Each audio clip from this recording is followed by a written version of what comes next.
তো হ্যালো বন্ধুরা, তো দেখো আমি একটা পার্সেল অর্ডার দিয়েছিলাম আর পার্সেলটা এসেছে কিন্তু কালকে আমি তো বাড়িতে ছিলাম না। তোমরা অনেকেই জানো যে আমি কালকে বাড়িতে ছিলাম না, হসপিটালে ছিলাম।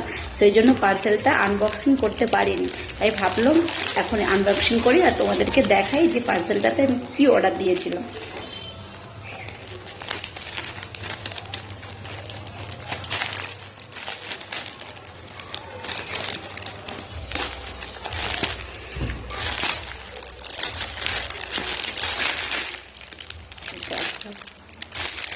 এটা আমি অর্ডার করেছিলাম একটা ব্লাউজ। চলো দেখি কেমন হয়েছে। না সত্যি খুব সুন্দর এসেছে। কাপড়টাও যেমন সুন্দর, দেখতেও তেমন সুন্দর, খুব সুন্দর হয়েছে। তোমাদেরকে কেমন লাগছে কমেন্টসে জানিও। আমার তো খুব পছন্দ হয়েছে, খুবই ভালো হয়েছে।